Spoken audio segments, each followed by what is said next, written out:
Estamos de volta em mais um Devocional Palavra que Transforma. Seja bem-vinda nesta reflexão com o tema Escolho ser lembrada.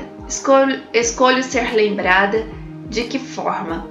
Com uma pessoa que entrega ao próximo o amor, que entrega ao próximo a servidão, a amizade, a hospitalidade, que entrega ao próximo o ensinar sobre o nosso Deus. Ou você quer ser lembrada de uma maneira onde as pessoas não desejam estar perto de você? Essa é uma escolha que precisamos fazer. E acredito que você deseja ser lembrada por aquela mulher que pessoas desejavam estar ao seu lado, que pessoas a elogiavam não pelas suas características físicas tão somente, mas pelo amor que você expressa às outras pessoas, através da caminhada que você tem com Deus, através da caminhada que você tem com Jesus. E nós precisamos escolher assim. E no livro de Romanos, o apóstolo Paulo, ele faz uma carta de saudação, e esta carta é entregue aos romanos, e no conteúdo dessa carta há vários nomes que ele faz menção, nomes que são lembrados por ele de uma maneira positiva, pessoas que são lembradas por sua hospitalidade, pessoas que são lembradas pela sua amizade, pelo seu amor, pela servidão. Tantas características que pessoas que passaram pela vida de Paulo, ele faz um elogio, ele faz menção, ele faz uma recomendação. E nós precisamos ser assim, pessoas, mulheres com recomendações favoráveis para que o nome do Senhor seja glorificado. E neste segundo dia de reflexão, no capítulo 16 do livro de Romanos, diz assim a partir do versículo 3: Saudai a Priscila e a Áquila, meus cooperadores em Cristo Jesus, os quais pela minha vida expuseram a sua cabeça, o que não só eu lhe agradeço, mas também todas as igrejas dos gentios. Saudai também a igreja que está em sua casa. Ele faz menção a este casal, uma família servidora, uma família que escolheu ser lembrados por aquilo que eles fizeram pelo próximo, por aquilo que eles fizeram ao homem de Deus, o apóstolo Paulo, por aquilo que eles foram escolhidos para fazer, com o propósito de cooperar no reino de Deus, de ajudar, de auxiliar. Não ocupar o lugar de Paulo como destaque, como um líder, mas ocupar um lugar do qual Deus tinha para eles, que era um lugar de auxiliar a igreja do Senhor, de auxiliar aqueles que caminhavam com Deus. E esse cooperar deles era um cooperar de ensinar ao próximo sobre a palavra de Deus. Mas eles não ficaram tão somente no ensinamento, mas também no aprendizado, porque aprenderam com Paulo o que era servir a Deus, o que era proclamar o Evangelho.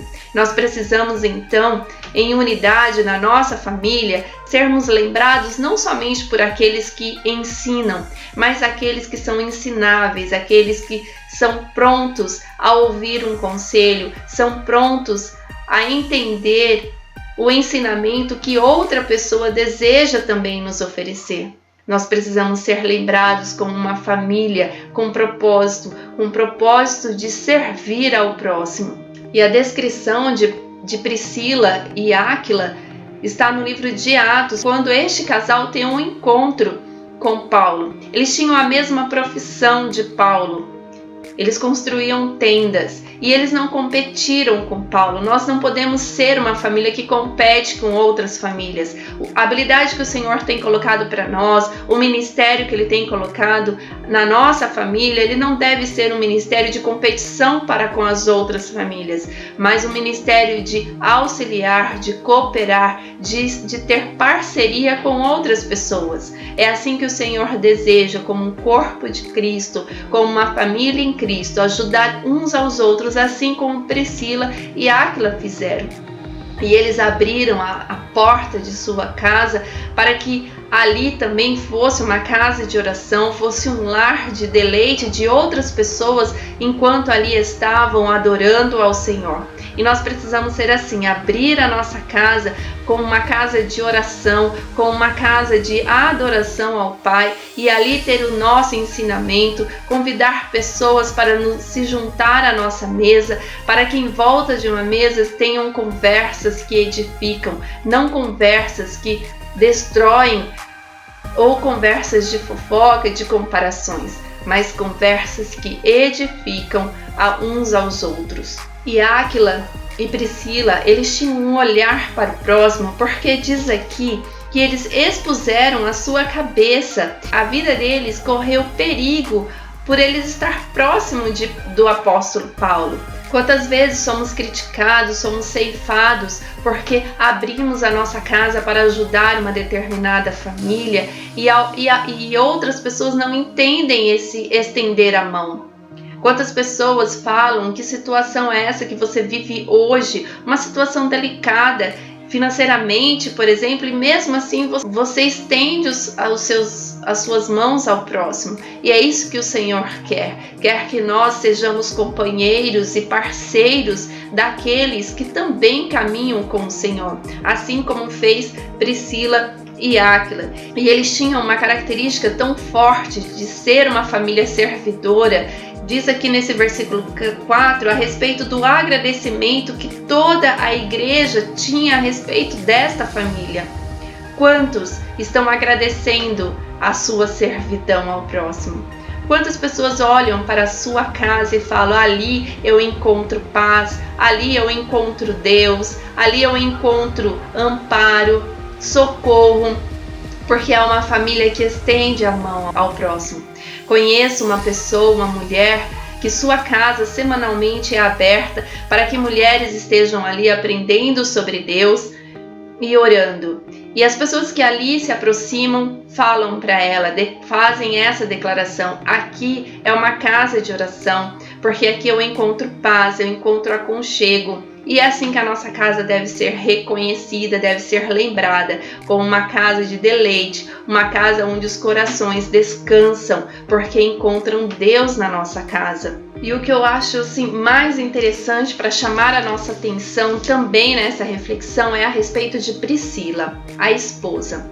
A esposa estava sempre ao lado do esposo. O esposo foi chamado para ter uma profissão de construção de tendas. Foi chamado para ensinar, foi chamado para aprender também. Ele foi chamado para estar junto de Paulo, mesmo que a vida dele corresse perigo. E em nenhum momento Áquila é mencionado sozinho na palavra do Senhor. A esposa está sempre com ele. Por isso nós, esposas, sejamos lembradas por aquela esposa que nunca desampare o seu esposo. O seu esposo tem um chamado profissional, tem um chamado ministerial, ele tem um chamado social, um chamado para liderar uma casa, e ele precisa de uma auxiliadora, de uma cooperadora ao lado dele. E Priscila estava ao lado de Áquila, e você também precisa estar ao lado do seu esposo. Para todo o homem tem um propósito de Deus para a vida dele, e dentro desse propósito ele precisa de cooperadores, que você seja uma cooperadora ao lado do seu esposo. Se você é casada, tenha esse entendimento. Se você ainda é solteira e tem os planos para o casamento, coloque isso no seu coração, que você é uma cooperadora, que para onde o seu esposo foi chamado, você deve estar ao lado dele, você deve ser a companheira dele em todas as obras que Deus tem colocado na vida dele, não só ministerial, mas também profissional e até mesmo no planejamento que ele tem para a sua casa. Você que hoje não tem mais o seu esposo ao seu lado, ensine as mais jovens, a outras mulheres, a entenderem o propósito de ser cooperadora, de ser auxiliadora ao lado do seu esposo, para que se construa uma família com propósito, uma família que serve ao próximo, assim como Priscila e Áquila fizeram. Serviram a Paulo, serviram a igreja, serviram a Deus com fidelidade, com zelo, com excelência, sem comparação e sem competição. Seja assim uma mulher cooperadora de uma família que serve ao próximo. Deus te abençoe em nome de Jesus. Amém.